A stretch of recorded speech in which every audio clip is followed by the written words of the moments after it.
பாஸ்கா ஐந்தாம் செவ்வாய். முதல் வாசகம். திருச்சபையைக் கூட்டி கடவுள் தங்கள் வழியாக செய்த அனைத்தையும் அறிவித்தார்கள். திருத்தூதர் பணிகள் நூலிலிருந்து வாசகம். 14ஆம் அதிகாரம் 19 முதல் 28 முடிய உள்ள இறை வார்த்தைகள். அந்நாட்களில் அந்தியோக்கியாவிலிருந்தும் இக்கோனியாவிலிருந்தும் யூதர்கள் வந்து மக்களை தூண்டிவிட்டு பவுல் மேல் கல்லெறிந்தார்கள். அவர் இறந்துவிட்டார் என்று எண்ணி நகருக்கு வெளியே அவரை இழுத்து போட்டார்கள். சீடர்கள் அவரை சூழ்ந்து நின்றபோது அவர் எழுந்து நகரினுள் சென்றார். மறுநாள் அவர் பர்னபாவுடன் தெருபைக்கு புறப்பட்டு சென்றார்.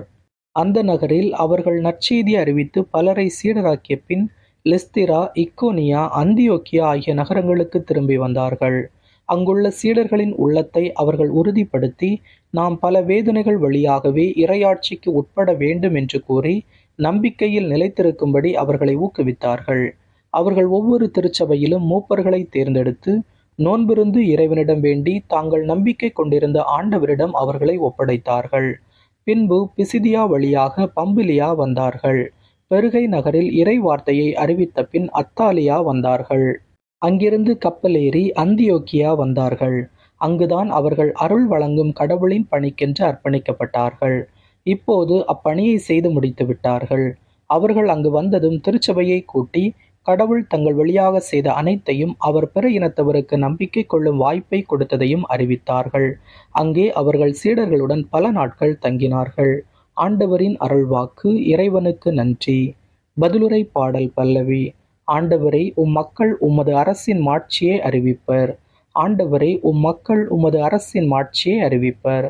ஆண்டவரே, நீர் உருவாக்கிய யாவும் உமக்கு நன்றி செலுத்தும். உம்முடைய அன்பர்கள் உம்மை போற்றுவார்கள். அவர்கள் உமது அரசின் மாட்சியை அறிவிப்பார்கள். உமது வல்லமையை பற்றி பேசுவார்கள். பல்லவி. ஆண்டவரே, மக்கள் உமது அரசின் மாட்சியை அறிவிப்பர். மானிடர்க்கு வல்லமை செயல்களையும் உமது அரசுக்குரிய மாட்சியின் பேரொளியையும் புலப்படுத்துவார்கள். உமது அரசு எல்லா காலங்களிலும் உள்ள அரசு. உமது ஆளுகை தலைமுறை தலைமுறையாக உள்ளது. பல்லவி. ஆண்டவரே, மக்கள் உமது அரசின் மாட்சியை அறிவிப்பர். என் வாய் ஆண்டவரின் புகழை அறிவிப்பதாக. உடல் கொண்ட அனைத்தும் அவரது திருப்பெயரை என்றும் எப்பொழுதும் போற்றுவதாக. பல்லவி. ஆண்டவரே, மக்கள் உமது அரசின் மாட்சியை அறிவிப்பர். அல்லேலூயா. மெஸ்ஸியா பாடுபட்டு இறந்தோரிடமிருந்து உயிர்த்தெழுந்து மாட்சிமை அடைய வேண்டும். அல்லேலூயா. நற்செய்தி வாசகம். என் அமைதியையே உங்களுக்கு அளிக்கிறேன். யோவான் எழுதிய தூய நற்செய்தியிலிருந்து வாசகம். 14ஆம் அதிகாரம் 27 முதல் 31 முடிய உள்ள இறை வார்த்தைகள். அக்காலத்தில் இயேசு தம் சீடரை நோக்கி கூறியது: அமைதியை உங்களுக்கு விட்டுச் செல்கிறேன், என் அமைதியையே உங்களுக்கு அளிக்கிறேன். நான் உங்களுக்கு தரும் அமைதி உலகம் தரும் அமைதி போன்றது அல்ல.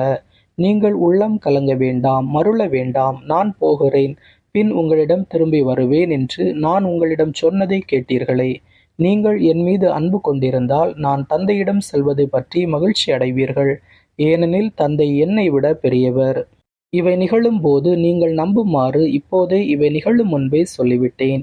இனி நான் உங்களோடு மிகுதியாக பேசப் போவதில்லை. ஏனெனில் இவ்வுலகின் தலைவன் வந்து கொண்டிருக்கிறான்.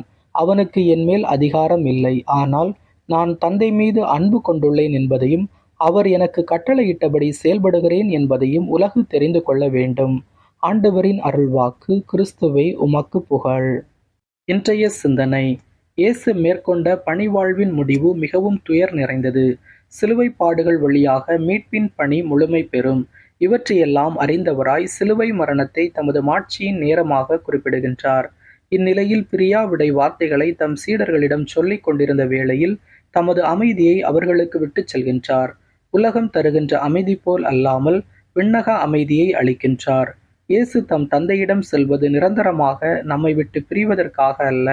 அவரது உடனிருப்பு வேறு நிலையில் நம்மிடையே இருக்கும். இயேசு தம் தந்தையின் விருப்பப்படி நடந்து அவர் தம் மகனிடம் ஒப்படைத்த பணியை நிறைவேற்றினார். நாமும் அதுபோல இறைவனின் விருப்பத்தை நிறைவேற்ற வேண்டும். இயேசுவுக்கே புகழ். இயேசுவுக்கே நன்றி.